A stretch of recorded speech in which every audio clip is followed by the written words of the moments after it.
Terus paring nelipur wayangan ulang tahun ning uga aku sungkem karo bapak ibu guru mergo Akbar ngrumangsani kene iki alma materku. Wah iya ya mak iya. Dadi ngrumangsani wis tak akoni no. Oh iya. Tanpa piwulange guru-guru kang mapan ana ing SMA Negeri 1 Nganjuk Dalang Akbar ora iso ngedep-debok ning isore lampu nganggo blangkon ditonton penonton semene kae. Wah ngono. Iya ya mak iya. SMA 1. Wiwit aku mlebu ning kene iki wis akeh ya tak SMA Negeri 1 ki yen kanggoku ki berkahi. Aku mlebu SMA tahun 2016. Aku 2016 melu festival dalang muda tingkat provinsi. Oh ngono. Menang 2016. Kuwi kelas 1, kelas loro SMA tahun 2000 pira kuwi berarti 2016 17 ki melu lomba Kang Mas Mbak Yu nek ora kleru biyen. Oh ngono. Entuk nominasi Kang Mas Persahabatan. Nganti 2018 arep lulus, ya ta? Aku munggah ya kuwi mewakili Provinsi Jawa Timur, ya kuwi dalang muda tingkat nasional nganti entuk dalang mumpuni. Oh, tahun 2018. Jadi selama 3 tahun ki barokai kebak barokah tenan. Oh iya ya mak iya. Mergo aku ngrumangsani piye bakat utawa basic, passion ya. Para murid-murid kang ana ing SMA Negeri 1 Nganjuk ki karo bapak ibu guru diajangi jembar. Jadi bukan hanya ya pendidikan yang sifatnya akademis, namun pendidikan yang non akademis, basic yang lain uga diajangi jembar. Oh ngono, kelawan SMA Negeri 1 Nganjuk. Iya ya mak iya. Wayangan tiap tahun, program rutinan. Wah iya.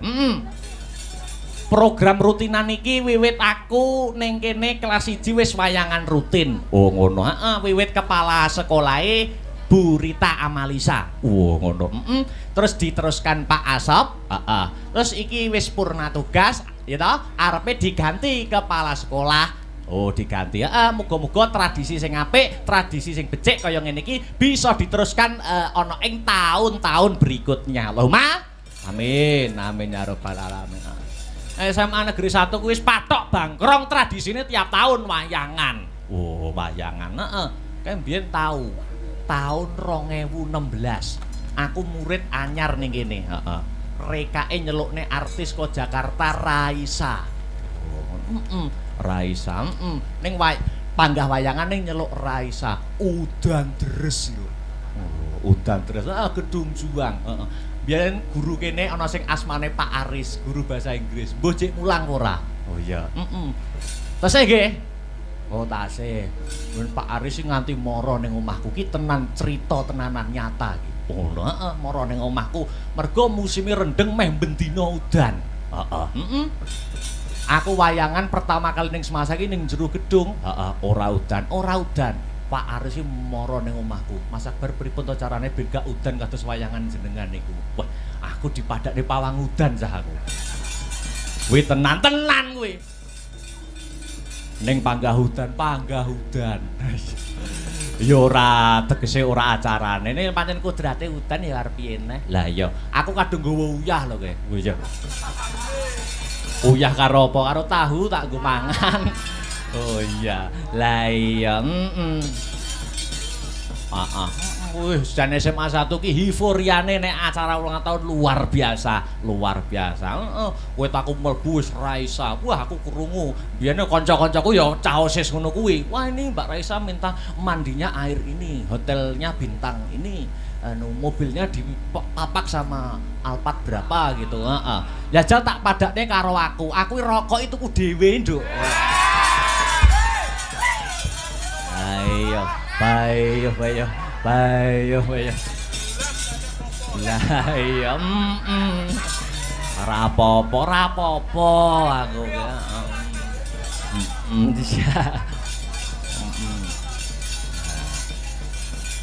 Saiki diteruske Pak Asep Burita Leren, Pak Asep.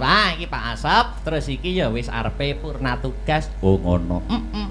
Wah, jan ngeling-eling jaman SMA. Ah iya, aku ki jane rapati pinter wong ora tau ranking biyen. Ngono, ora tau. Ya wis nggur waton gatho sregep mlebu ngono wae. Oh ngono. Kira-kira tanggapan bengi no dispen kuwi jam 8 wis metu sik aku. Wis metu sik wis.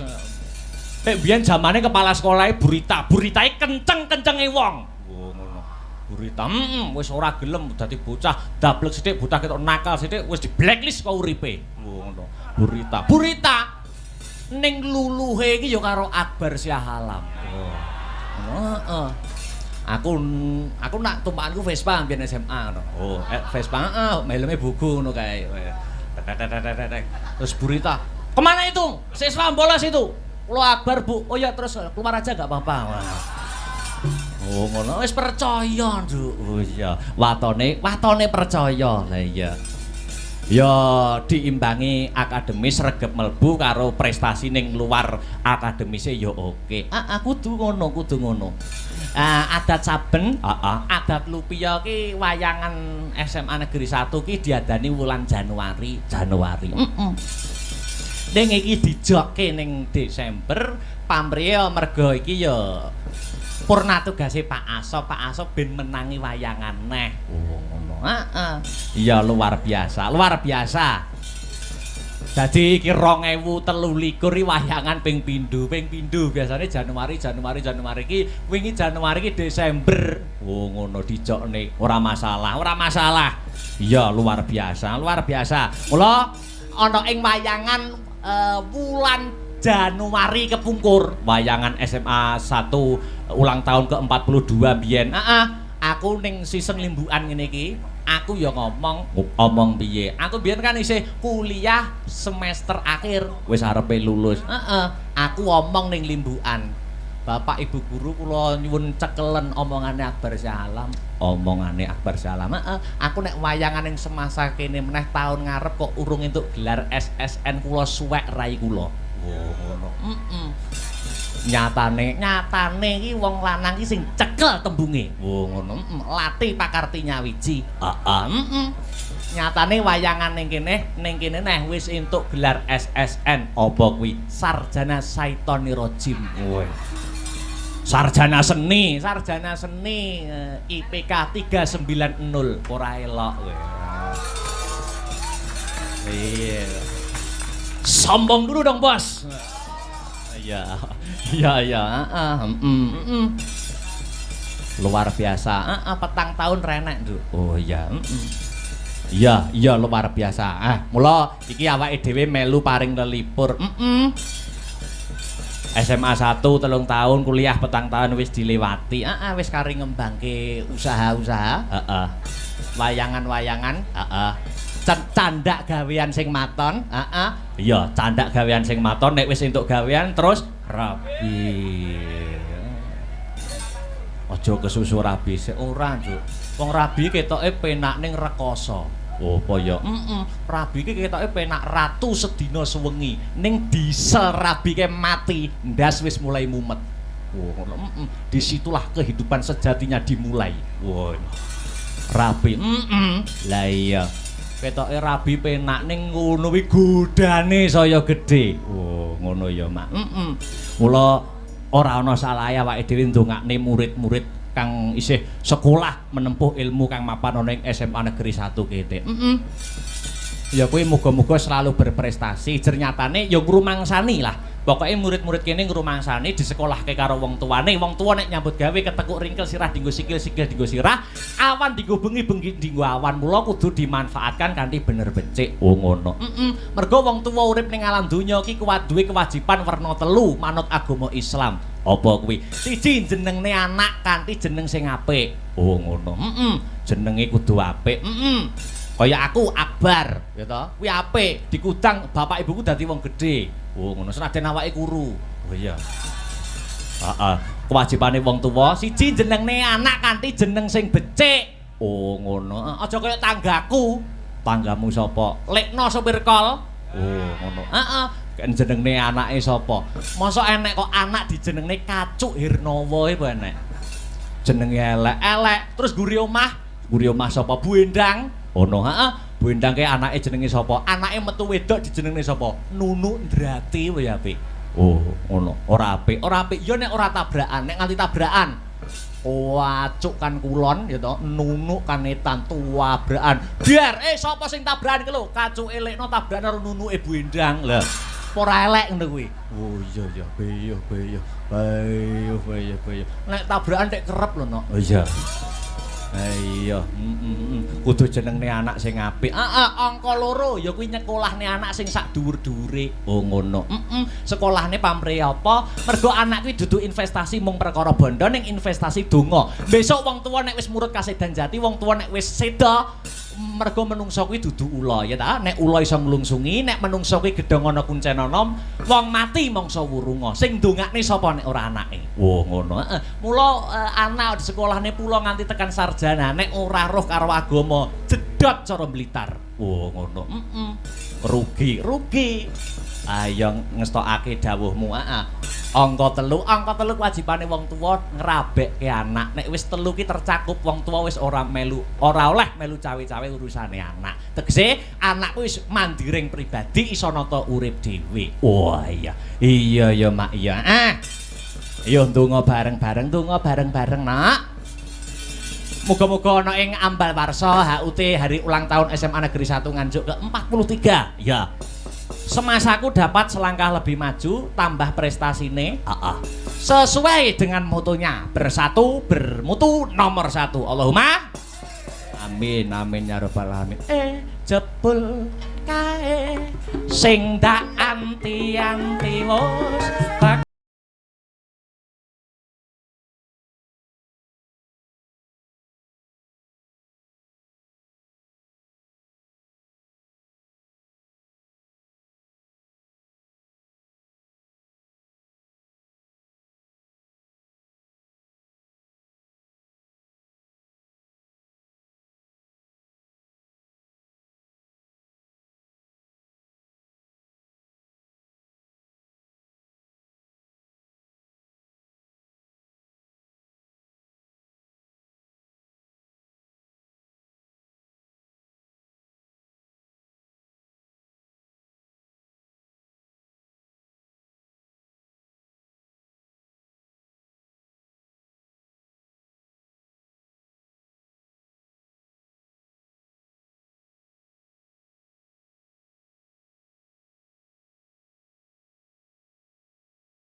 SMA Negeri 1 kuwi ora mung sekolah sing memprioritaskan akademis, ting memprioritaskan babagan kabudayan kuwi ana, Nduk. Ana. Aku ki duwe kenalan kanca-kanca dalang, pepunden-pepunden dalang. Heeh. Kuwi uga alumni SMA Negeri 1. Oh ngono. Ana umpamane pepunden dalang Pak Eko Suseno saka endi daleme? Gedung Dandang. Kuwi ya alumni SMA Negeri 1. Oh ngono. Ana neh Mas Niko saka Gandu. Kuwi ya alumni SMA Negeri 1. Oh ngono. Dalang kabeh. Dalang. Ana neh dalang sing lulusan SMA Negeri 1 Nganjuk, tapi aku ora patek kenal Badaralam sapa ngono kuwi lho. Oh iya, kuwi ya lulusan kene. Lulusan kene. Oh ngono. Ning ora patek kenal aku candi ngono. Oh iya. Iya Mak, iya. Iya.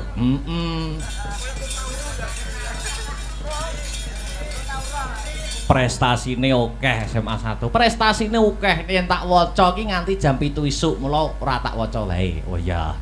Wis intine kabeh ya wis roh. Oh ngono. Murid-murid kene padha prestasi baik akademis maupun non akademis. Oh ngono. Terus rangkaian adicara dalam memperingati HUT SMA Negeri 1 Nganjuk wis kawiwiti saka tanggal 18 nganti 20 semasa kap. Oh ngono. Terus bengi iki wayangan, tanggal 21 ana Jalan Sehat. Puncake upacara HUT semasa, hari ulang tahun semasa ya kuwi denge 4 Januari. Wah iya. Iya Mak ya. Alhamdulillah. Nduk piye? Saka kersane Bapak Asop lan keluarga besar SMA Negeri 1 Nganjuk. Sing katimbalan sowan marak mangarsa kene paring lelipur, paring hiburan ora ngembongake awake dhewe. Ning sapa? Uga ana Mbak Niken Salindri saka Kediri lan Mas Yuda Bakiak. Wo ngono, Mas Yuda CS. Sadurunge Mas Yuda takon menghibur mengocok perut para warga masyarakat kang mapan ana ing kene. Mbak Niken tak aturi jumeneng luwih dhisik. Oh ngono. Jumeneng. Sepati cok. Kutang tang tak tang ya.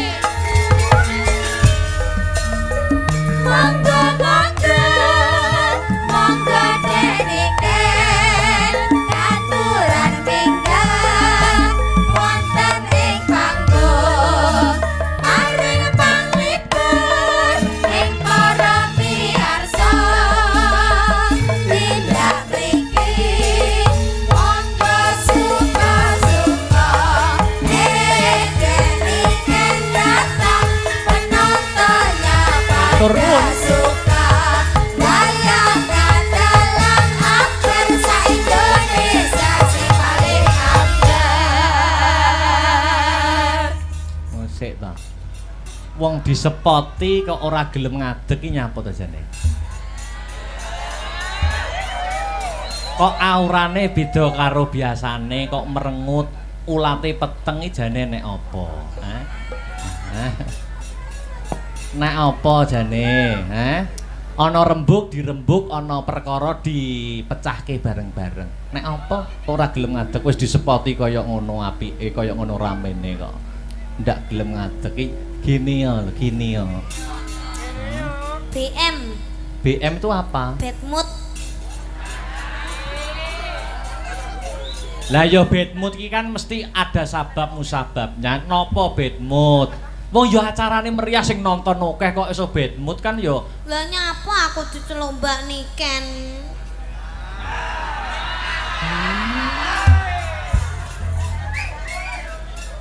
Aku ki mbasakne para penonton, mbasakne para penonton. Nggak mau. Lho. Mbasakne para penonton iki kan nek nyeluk sampean ben sampean lebih terhormat kan Mbak dengan sebutan Mbak. Aku ki dudu nyeluk sampean secara pribadi. Alah, Tapi ora, sine nyeluk Mbak ini kene nek sing nunggoni to liyane aku.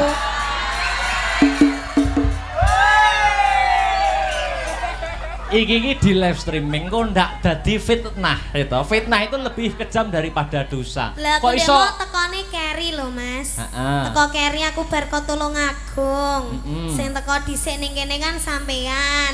Aku ki entuk omongan. Jare Mas Akbar ki dhisik duwe mantan ning Semasak.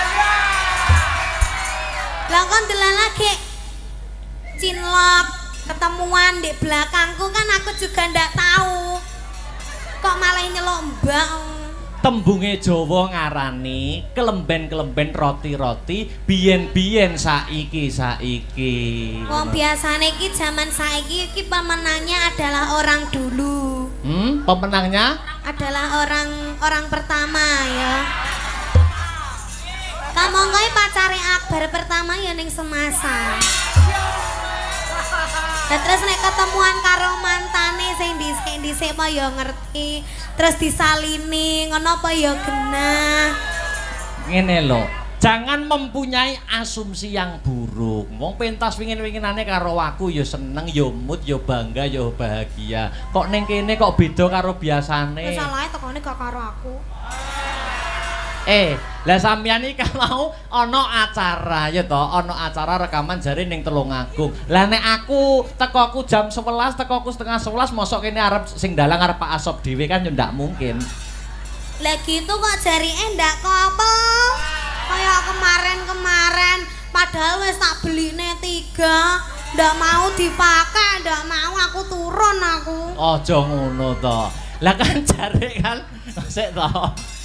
Sampeyan ngene iki yo ngabari pakai yang ini, pakai yang ini. Wis ngabari Mas Ardi kemarin wis ngabari. Ardi. Terus Mas Ardi bilang gini, anu Mas Akbar gak gelem gawe kuwi, soalnya kurang cocok gambare. Mending ngono gak Mas? Ora. Aja menyebarkan yang tidak-tidak. Ngadeg ya. Emang. Bacok itu. Obak banyu bening kowe. Masa ndak gelem ngadeg? Hah? Ngadeg to ngadeg aja ngono. Ayo ngadeg. Aku mana digendong ini? Gendong piye? Ayo ngadeg. Ayo to ayo.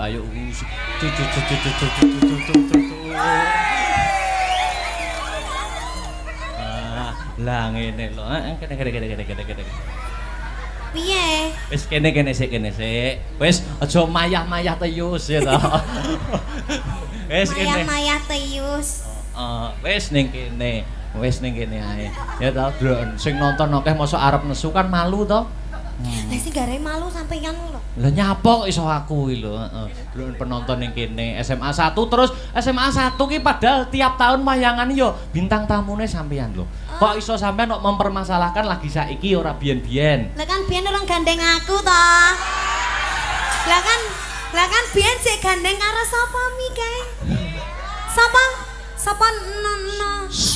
Duh win anu. Oh ora. Ngene lho, ngene. Aku kan yo tidak pernah toh mempermasalahkan masa lalumu. Lah ya aja sampai parep dadi peperangan dunia apa piye? Lah yo, aku tidak pernah mempermasalahkan masa lalumu. Aku lho gak ndek masa lalu, kabeh lho tak ora tak akoni kae gur gimmick tok sing kae. Loh, aku tidak pernah mempermasalahkan Niken biyen arep umpamane bahasane iki jatuh di pelukan orang yang salah. Aku apa ya tahu ngomong ning ngono kan tidak. Ning sing penting ora biyen-biyen saiki membuka lembaran yang baru. Sing penting saiki Niken wis ana regemane RM Akbar Syahalam.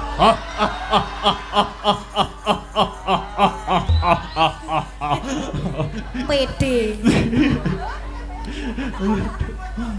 Sapa? Ngucapkan salam cek. Oh iya, kagem sedaya. Assalamualaikum warahmatullahi wabarakatuh. Penontonnya Buya ini ya Mas? Iya, itu. Masya Allah, subhanallah. Ulang tahun SMA. Ulang tahun SMA Pegri. Kok Pegri? Pegri guru. Lah aku ya neng tulisannya Pegri kok. Ya Mas Dik itu di bawah naungan Pegri. Oh. Mas Dik SMA 1 Nganjuk.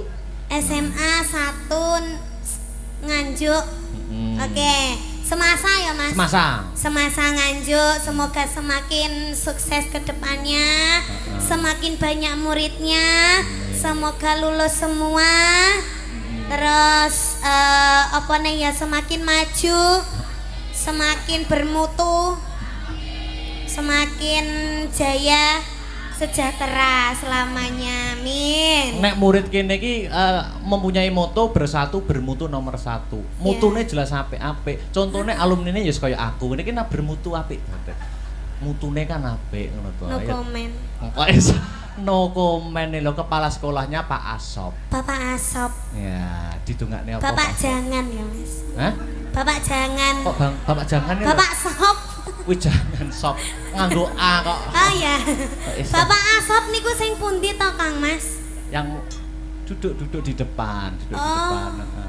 Nggih, kita doakan aja ya. Iya, no. Mugi-mugi tansah pinaringan panjang yuswanipun. Amin. Terus sehat selamat wilujeng. Amin. Awet leh momong anak putune. Amin.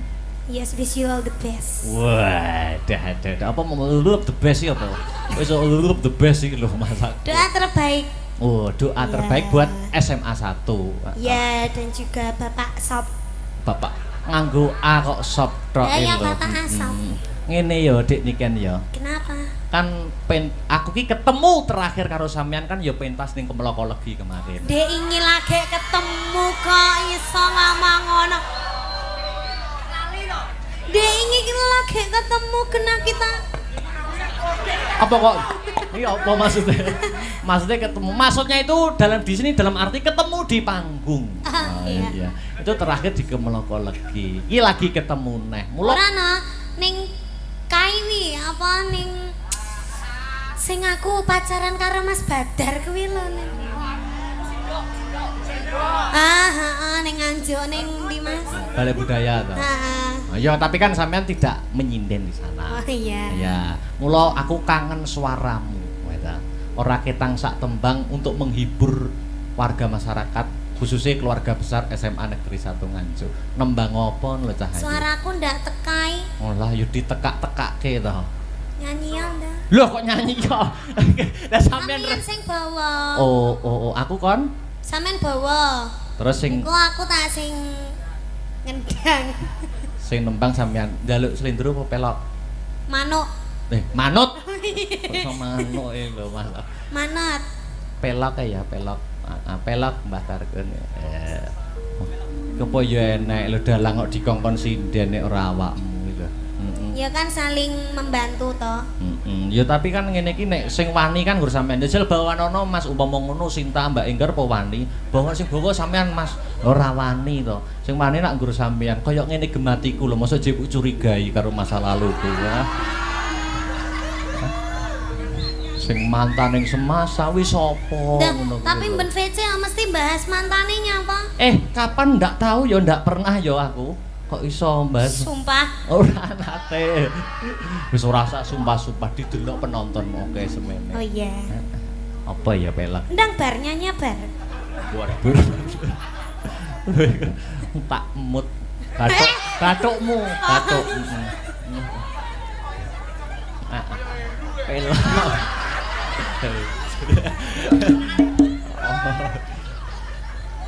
Nyidam sari kakidong mamanis Niken dalam aku ning kene iki sebagai apa? Dalang itu menggerakkan apa? Wayang. Apa bedanya wayang dengan Niken Salindri? Kalau wayang itu kan gepeng, kalau Niken kan enggak. Oh, bukan gitu. Lah apa? Kalau wayang itu semakin lama itu nyapo pren apa wah urung tak apa-apa kalau wayang itu semakin lama umurnya sampe namanya kayak Mami Heru ta Mas Aku ki nerokne sampeyan ki lho aku. Kalau wayang itu semakin lama umurnya itu semakin antik. Kalau sampeyan semakin lama semakin cantik. Ya. Ha ha ha ha. Napa ndelokmu kok tekan ndi mau? Mbah. Kaya ngene. Nyidam sari kekidung memanis kaya kumbang kang amulat sekar kepengin ngisep madune brangangang swara arum yayah manten kang lagya karon se deni Rama Metprana marang Kusumayu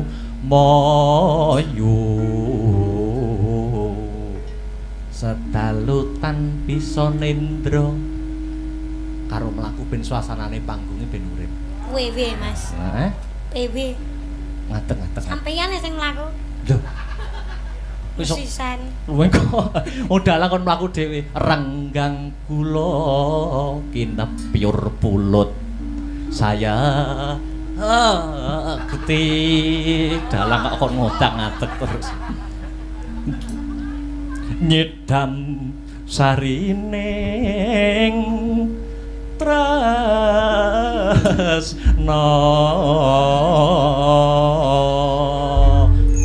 mlakune jak ngina-ngene kaya mencok. Aku wis bawa ya ta saiki nembang nggo mukadimah limbukan ya. Iya. Apa sing pelok wis bebas wae meng bawane nyilih nyedam sari. Setia tuhu mawon nggih. Setia tuhu tak nyimakkan kene ya. Mungkin nek mboten teka pripun Mas? Ya tak junjung. Nek ora. Tenan ya? Ya. Ya wis ra tak tekakne nek. Ora. Boyo tega ta. Mangga setia tuhu nembang alon-alon. Yuk. Aku kang setia satuhu wit biyen nganti saiki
Koyok ngene kok ora tekan iki lho. Wong ya cek apik suara. Niki meh kepentet ya Mas. Malah meh kepentut. Lanjut.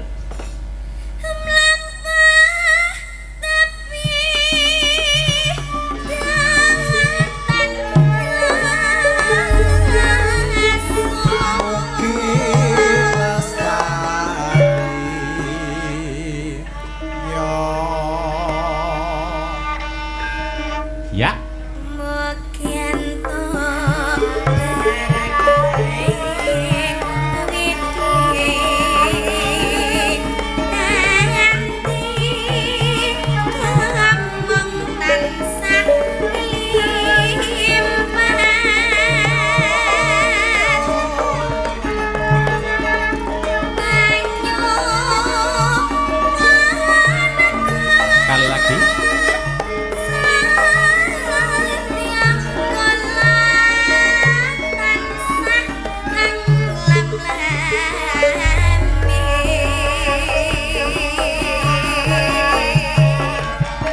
Selamat ulang tahun SMA Negeri 1 Nganjuk ke-43.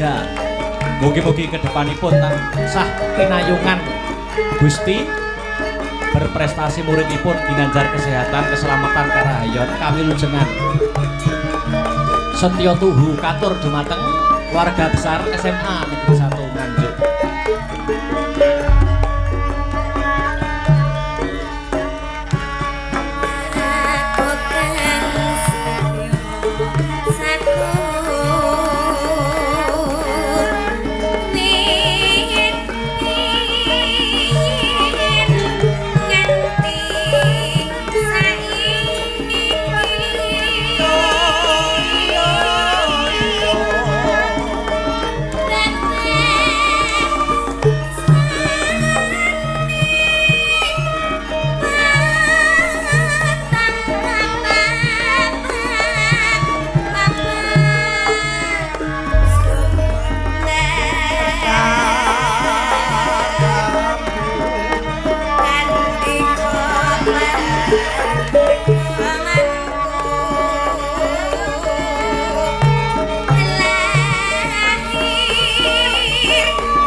Dik Niken, niki nggih kuwatah sing memonitor lumantar YouTube nganti tembus 10.000. Alhamdulillah. Iki juga ada pepunden dalang sing WA aku. Bar monitor. Nah, saking ya tak anggap guruku bapakku dhewe, Pak Kangko Solo Karanganyar. Bar monitor salam Guniken ya. Waduh lagi. Nunggal karep iki. Nggih, Pak, anderek ajar, matur nuwun pangestunipun ingkang kula suwun. Lanjut. Mokyen to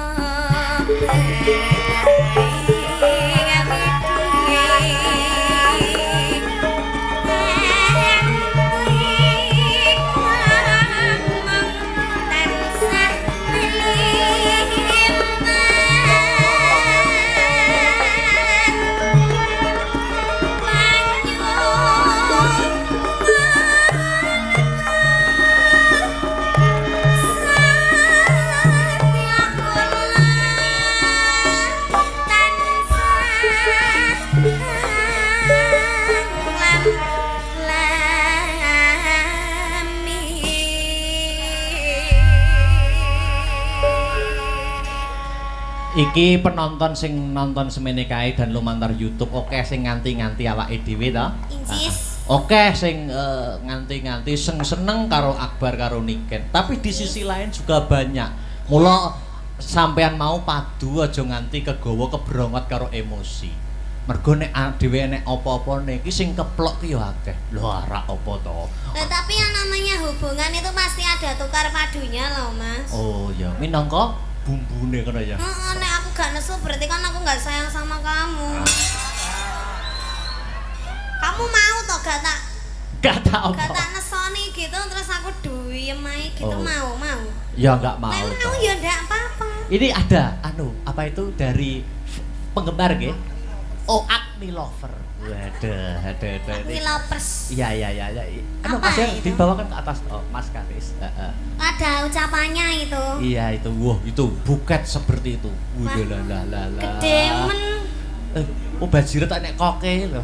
Lho kan ini Nita sama bakul kok toh, Mas. Iya, heeh. Oh, ki anak apane iki? Wow. Wah, dhewe kon badmintonan iki ketoke. Oh, ngene. Iki ana rokoke Silver Queen. Oh, kok raket. Oh, terus iki duwe eketan. Wah. Itu diwacane itu. Oh, iya. Bacakan dong. Sini. Oh, ada lagi tuh sayang ya. Mas. Buket tok sak kelir dhewe piye. Ada lagi nih, Mas. Ya.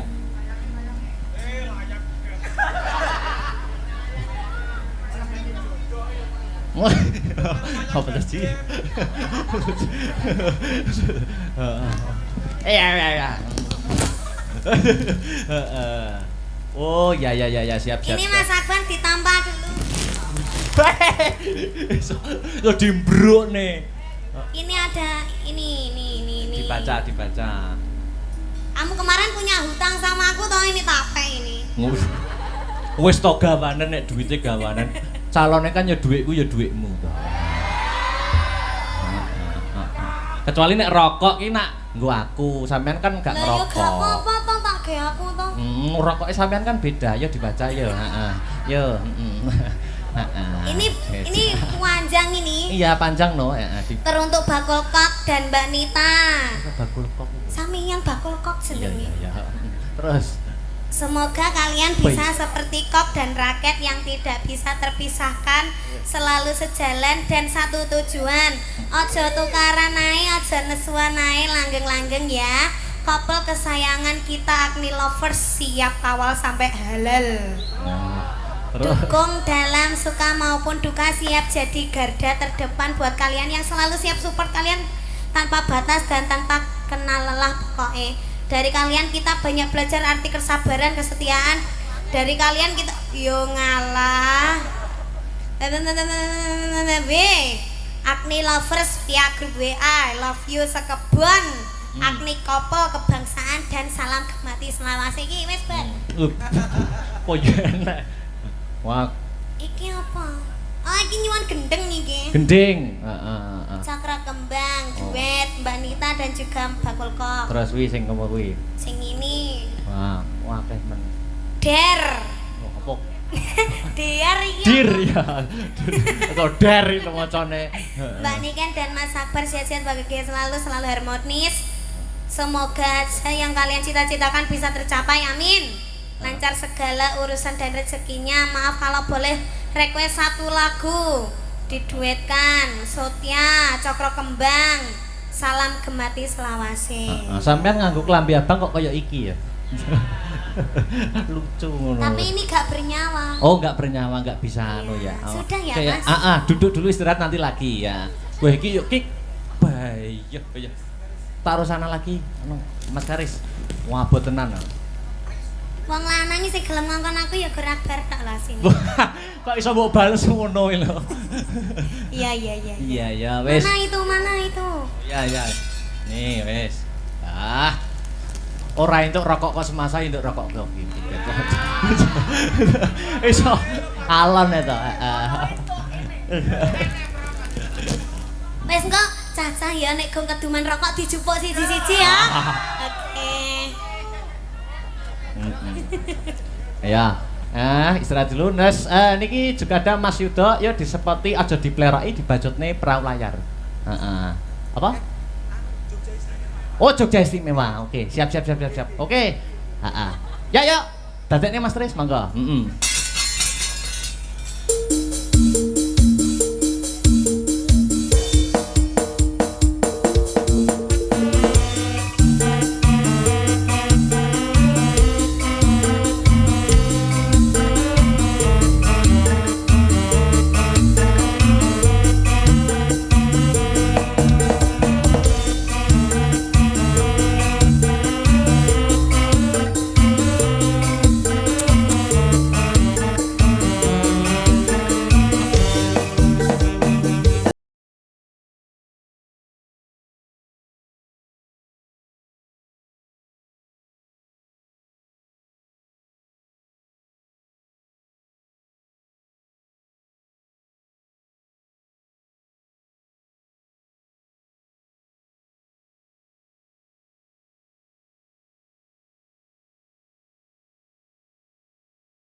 Malam yang berbahagia ini bisa kembali bersama dengan Mas Akbar. Alhamdulillah Mas Yudo. Wah, ada pantun untuk semasa pantunnya nopo Mas? Tuku kayu neng Jakarta numpak kereta. Dirgahayu semasa nganjuk yang ke-43, semoga jaya sepanjang masa. Amin. Luar biasa. Hebat. Semasa nganjuk itu ternyata menjadi sekolah yang hebat luar biasa. Leres Mas. Lahir dari semasa satu nganjuk tokoh-tokoh yang hebat. Nggih. Kados to panjenengan. Nggih. Alumni semasa nganjuk. Nggih, leres. Panjenenganipun Pak Ketua DPR nganjuk, Pak Tatit.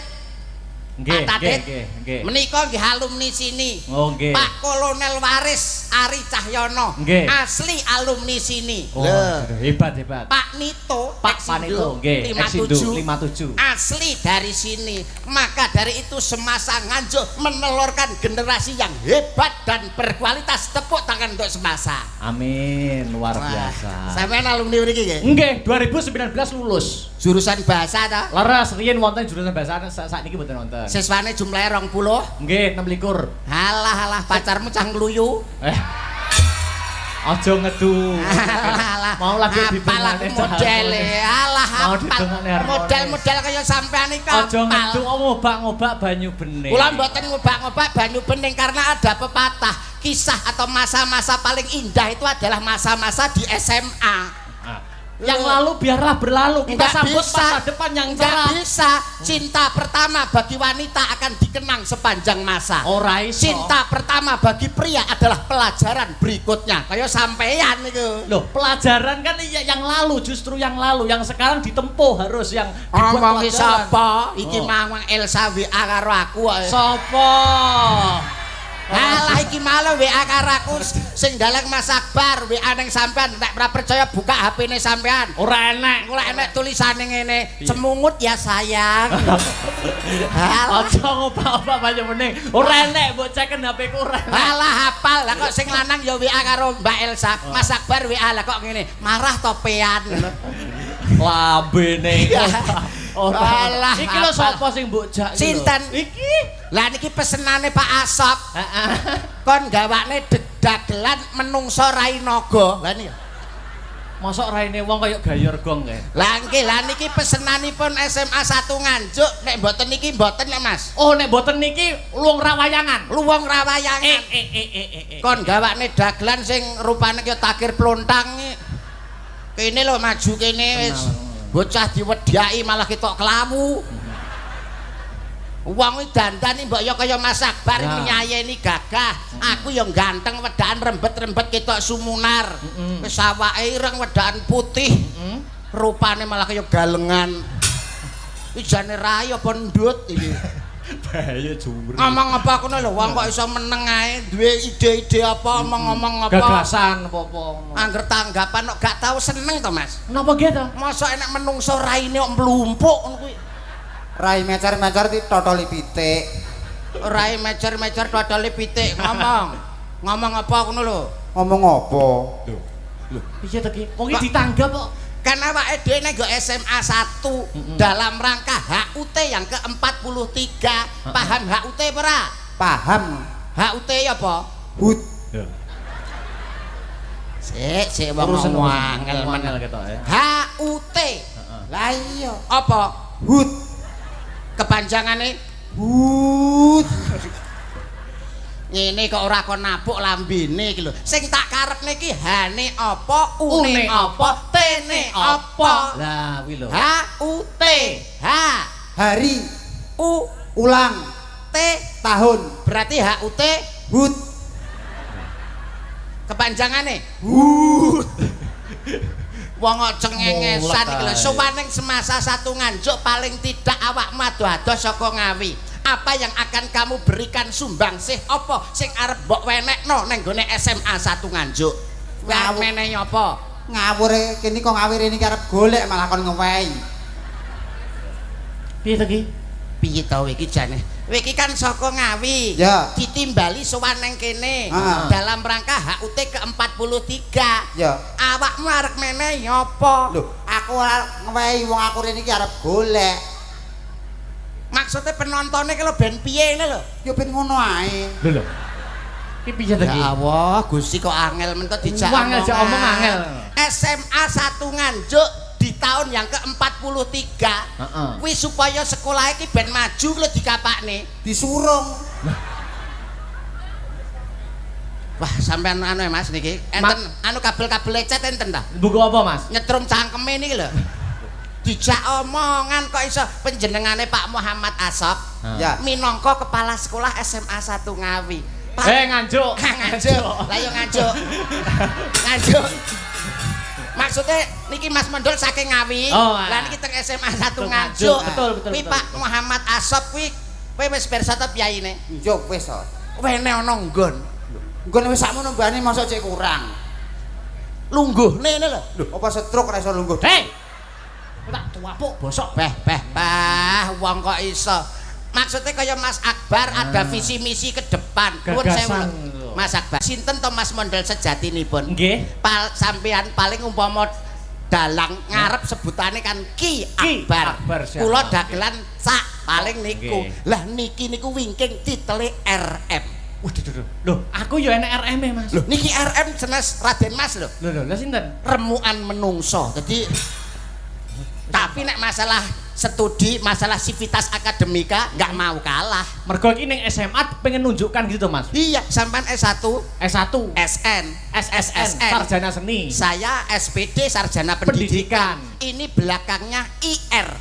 Lho, insinyur. Idrokok. Jadi Sales, Mas. tapi jangan dipandang uang niku jalmo limpat seprapat tamat. Giri lusi jalmo tan kena kiniro. Masya to elek rupane, masya to kaya tunggak diudeng-udengi. Tapi beliau itu mempunyai kemampuan, mempunyai kepandaian, mempunyai skill yang hebat. Mbok dipamerne to, Mas. Ini loh, maju ini loh. Maju. Gagasan HUT yang ke-43, 4 dan 3. 4 itu adalah 4 mata angin, arah mata angin, timur, selatan, barat, dan utara. 3 itu adalah tujuannya. Hidup dengan ilmu akan mudah, hidup dengan seni akan indah, hidup dengan agama akan barokah dan terarah. Paham ora kowe? Gak. Maksudnya awakmu ki arep menehi apa supaya SMA niki maju ki lho. Jarine nek konsepe nek resepe apa kae jare kudis apa-apa kae. Lah nek kuwi ya jelas to kowe. Jelas piye? Wong iki jenenge misale nek wis sekolah nang kene. Iki wis sekolah paling top. Sekolah favorit. Favorit. Kok bisa sekolah favorit? Lah iya nek wis lulus kok kene, nek wis pengen nyambut gawe. Kuwi enek resepe. Resepe apa, Mas? Resepe 1 kudis. Terus? Loro, Kurap. 3, Kutil. papat. Kuman. Kok penyakitmu kabeh mbok omongne iki lho. Lho, Mas yo penyakitku tak omongno. Kuwi ya kabeh enek artine. Nuwun sewu. Nggih. Kersane masyarakat paham sinten to Mas Mondol sejatinipun nuwun sewu blangkone dicopot ben roh kabeh. Lah dalah. Sirah mboten sembarang sirah. Lho ibu-ibu ngrasani jare. Dagelan sitoke kaya ndase kaya lato-lato ngono. Ngenyek. Aja kaya ngono, Bu. Aja kaya ngono, Bu. Iki dudu lato-lato. Iki dudu lato-lato. Iki ngono bakso beranak. Lho, ngawur e. Lah apa? Tahu bulat. Kudis, kurap, kutil karo Kuman.